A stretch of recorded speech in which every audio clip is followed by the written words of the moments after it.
The afternoon sun bore down mercilessly on the crowded streets of Dallas, shimmering off glass skyscrapers and turning the sidewalks into scorching plates of heat. Among the sea of hurried professionals and distracted tourists stood a small boy named Lucas, clutching a worn basket filled with neatly wrapped candies.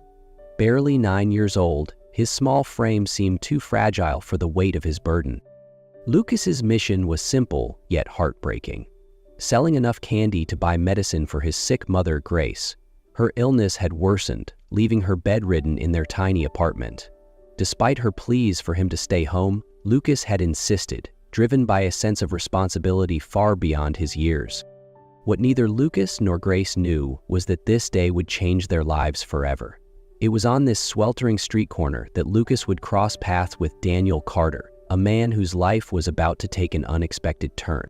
The streets of Dallas buzzed with their usual rhythm: honking horns, hurried footsteps, and the occasional call of a street vendor. Lucas stood on the corner of Main and Elm, his sneakers worn thin and barely protecting his feet from the heat of the pavement. His small hands clutched the handle of a tattered basket filled with candy bars. Beads of sweat trickled down his forehead, but his focus remained on the passing crowd. "Candy, sir? Just $1, Lucas called out to a man in a crisp suit, his voice steady despite the rejections piling up. The man didn't stop, waving Lucas off with a distracted gesture as he continued talking into his phone. Lucas sighed, the weight of the basket growing heavier with each step he took. Around him, the world moved on without pause. Business people glanced at their watches, couples strolled past with iced coffees in hand, and children laughed as they raced by, carefree in a way Lucas couldn't afford to be.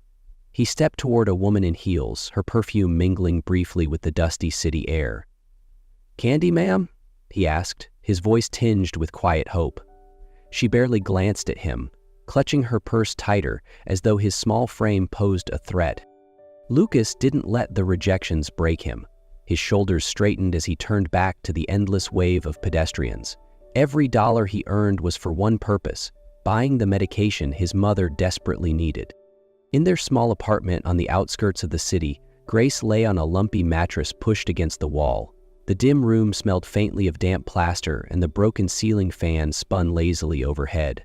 A harsh cough racked her frail body, leaving her breathless. She pressed a trembling hand to her chest, willing the pain to subside.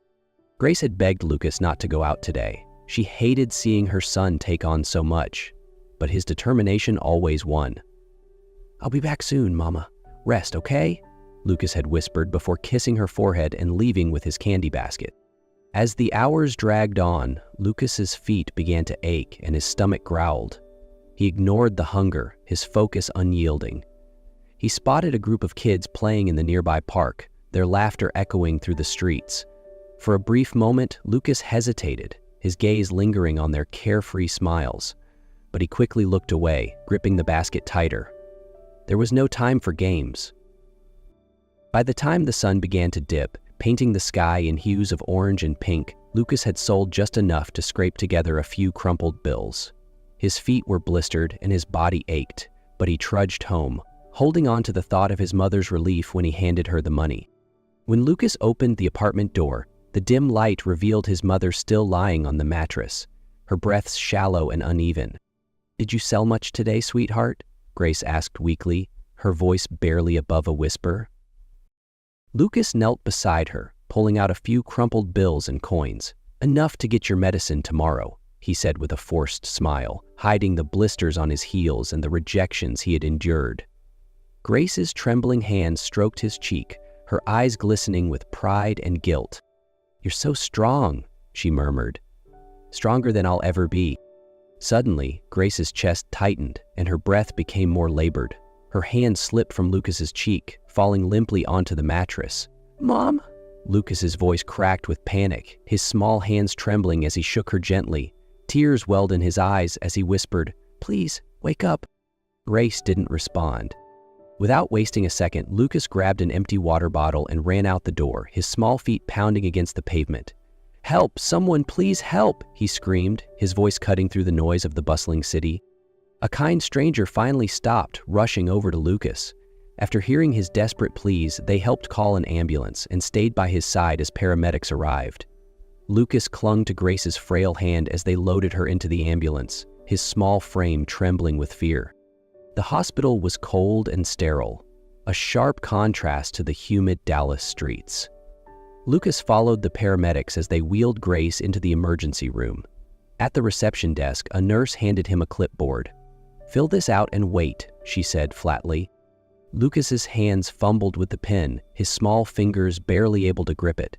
The medical forms were overwhelming, the words blurring together as tears pricked his eyes. When a doctor finally appeared, his expression hardened at the sight of Grace's worn clothes and Lucas's candy-stained shirt.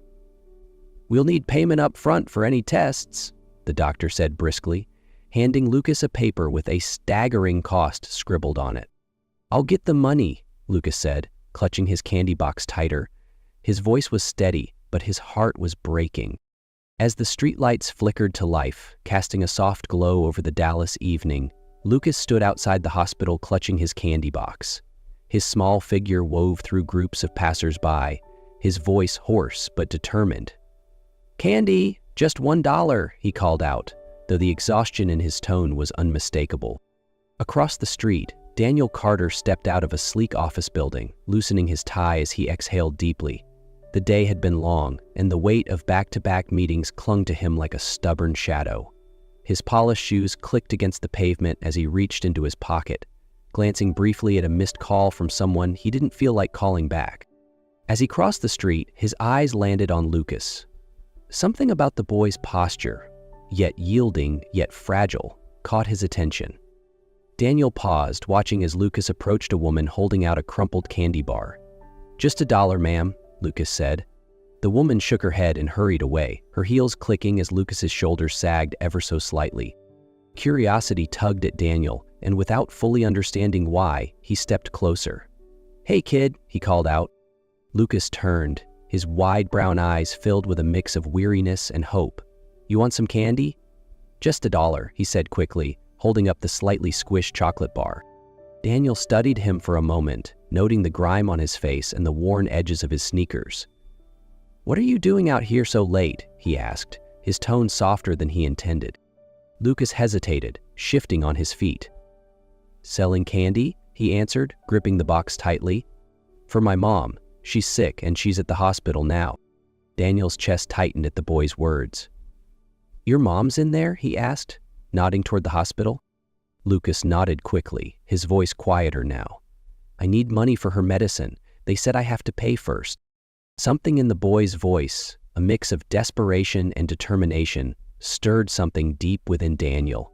He reached into his wallet, pulling out several bills. "How much for all of it?" he asked. Lucas's eyes widened. "All of it," he echoed, as if unsure he had heard correctly. Daniel nodded, handing him the money.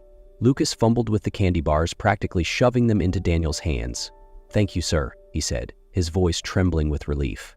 "Hold on," Daniel said, glancing toward the hospital. "Take me to your mom." Lucas froze, unsure if he could trust this stranger, but Daniel's steady gaze reassured him, and after a moment Lucas nodded. "Okay." As they walked toward the hospital, Daniel found himself glancing down at Lucas. There was a quiet resilience in the boy, a strength that reminded Daniel of a younger version of himself. As the hospital doors slid open, Daniel knew this was more than just a random act of kindness. This was something he couldn't walk away from. The sterile smell of the hospital hit Daniel as he followed Lucas through the sliding doors. The boy's small hand gripped the strap of his candy box tightly, his eyes darting nervously around the bustling emergency room. "He's over there," Lucas said softly, pointing to a curtained-off area. When they reached the bed, Daniel's gaze landed on Grace. Her face was pale, her breathing shallow, and her frail hands clutched the thin hospital blanket. She stirred at the sound of Lucas's voice, her eyes fluttering open. "Mom," Lucas said gently, climbing onto the chair beside her. "This is Mr. Daniel. He bought all my candy, and he came to help." Grace's eyes flicked toward Daniel, and the moment their gazes met, something shifted in the air. Her expression tensed, her fingers tightening on the blanket as if bracing herself against an unseen wave. Daniel frowned, studying her face. She looked familiar, though he couldn't quite place her. "Do I know you?" he asked cautiously, his voice low. Grace's lips parted, but no words came. Memories surged forward, unbidden and relentless. A rainy night 6 years ago, a disheveled man stumbling into a hotel lobby, and a fleeting connection that left a lasting mark. She never thought she would see him again. "It's nothing," Grace murmured, her voice trembling. She turned her attention to Lucas, brushing a strand of hair from his forehead. "Did you sell a lot today, sweetheart?"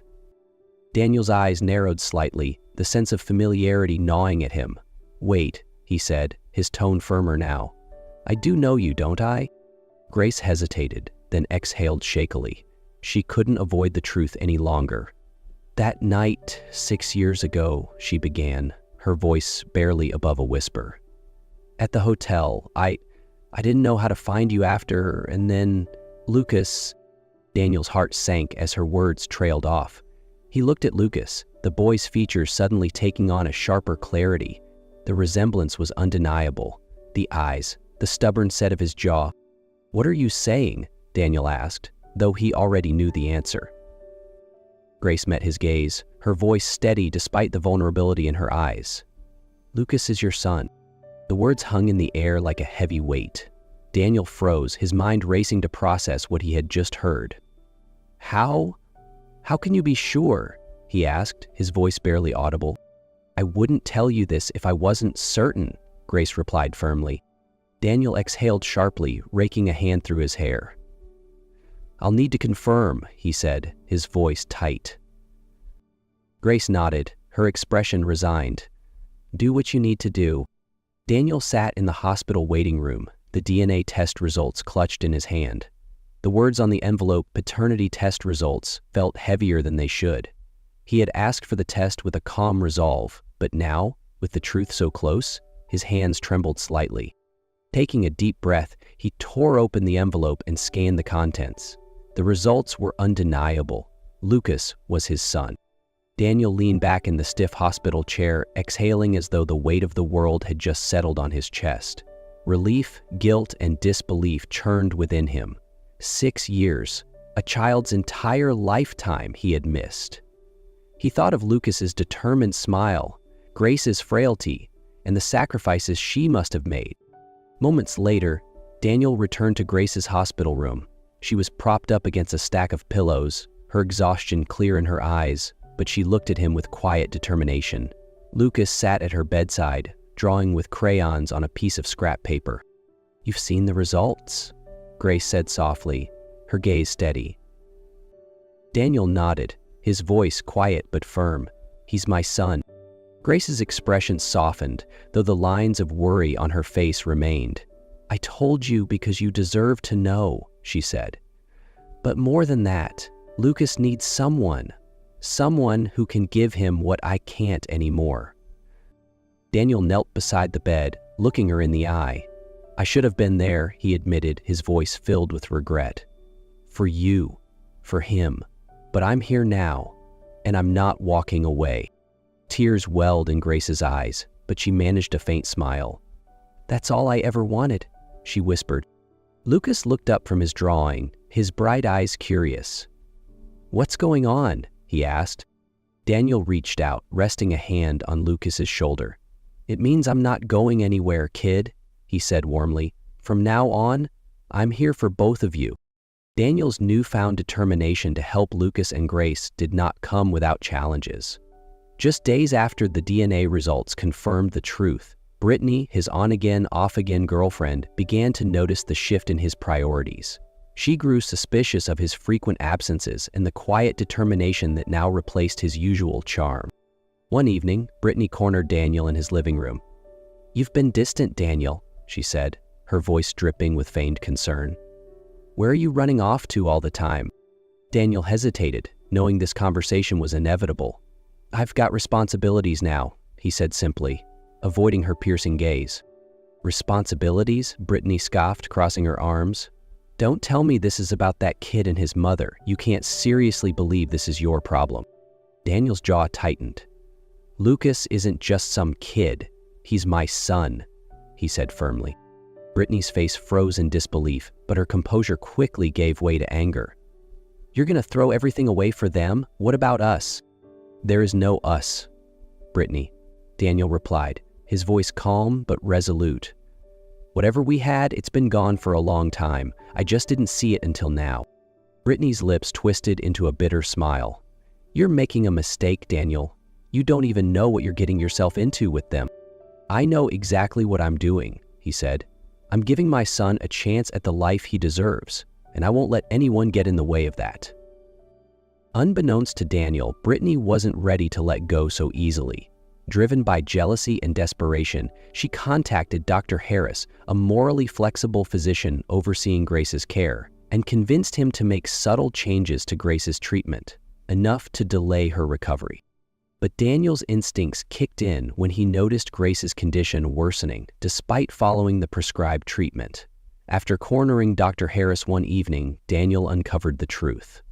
Brittany pressured me, the doctor admitted reluctantly. She paid me to slow things down. I didn't think it would harm her too much. Fury burned in Daniel's chest. You jeopardize someone's life for money? You'll answer for this, he growled. That same night, Daniel confronted Brittany, ending their toxic relationship once and for all. Stay out of my life, Brittany, he said coldly. You've done enough damage. With Brittany out of the picture, Daniel turned his full focus back to Grace and Lucas, vowing to protect them at all costs. The hospital room was quiet, bathed in the soft glow of morning sunlight filtering through the blinds.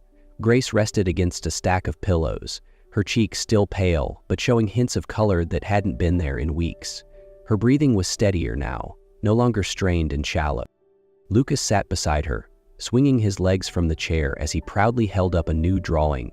Look, Mom, it's us! Me, you, and Mr. Daniel. Grace smiled weakly, her eyes drifting over the bright crayon-streaked image. It's beautiful, sweetheart, she said softly, her gaze shifting to Daniel, who stood by the window. Daniel approached the bed, his expression warm but thoughtful. He's got talent, he said, crouching beside Lucas. Though I think he made my hair too gray. Lucas giggled. That's how it looks. The light-hearted moment was a reprieve from the hardships they'd endured. Daniel glanced at Grace, his voice softening. The doctors say you're improving. It'll take time, but you're getting stronger. Grace nodded, though her eyes were tinged with uncertainty. It's because of you, she admitted. I wouldn't have made it this far without your help. And Lucas, he's happier than I've seen him in years. Daniel rested a hand on Lucas's shoulder. He's an incredible kid, but this isn't just about helping. It's about making things right. I wasn't there before, Grace, but I'm here now, for both of you. Tears welled in Grace's eyes, but this time, they were tears of hope. She reached out, her hand trembling as she rested it on Daniel's. Thank you, she whispered.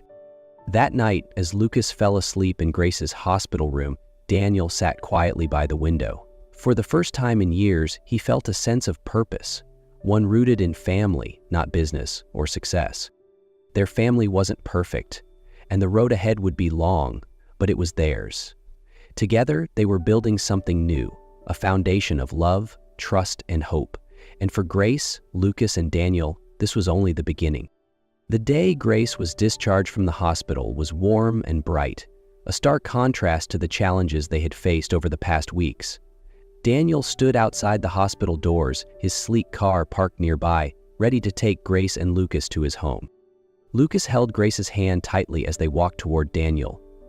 Mom, do you feel better now? He asked, his wide eyes searching her face for reassurance. Grace smiled faintly, her voice soft but steady. Much better, sweetheart. Thanks to you and Mr. Daniel. Daniel opened the car door, helping Grace into the passenger seat while Lucas climbed eagerly into the back. It's not far, Daniel assured her, his tone warm. You'll have everything you need, and it'll be easier for me to help take care of you both. When they arrived at Daniel's house, Grace's breath caught in her throat. The house was spacious but welcoming, filled with soft, natural light and simple decor that exuded warmth. Lucas's eyes widened as he looked around, marveling at the high ceilings and the backyard visible through the glass doors. This is more than I ever expected, Grace murmured. Daniel smiled. It's not about the house, he said. It's about giving you both a place where you can heal and feel safe. You're family now. Over the following weeks, Daniel worked tirelessly to connect with Grace and Lucas. He learned about Lucas's favorite books and the superheroes he admired. Together, they played board games, read stories, and worked on Lucas's art projects. Daniel also took time to sit with Grace, listening as she shared bits of her life, her struggles, her joys, and her dreams for Lucas. One evening, as they sat in the living room after dinner, Lucas looked up at Daniel with a hesitant expression. "Can I call you Dad?" he asked softly. Daniel's chest tightened, his heart swelling with emotion. He crouched down to Lucas's level, his voice steady but filled with warmth. "You can call me whatever you want, Lucas, but if Dad feels right to you, then I'd be honored." Lucas grinned, throwing his arms around Daniel. "Thanks, Dad." From that moment, their bond solidified. Grace watched with tears in her eyes, her heart full of gratitude. As the months passed, their small family grew stronger. Laughter filled the home, and each day brought new memories of love and connection. For Grace, Lucas, and Daniel, the pain of the past had finally given way to the promise of a bright and happy future, together as a family.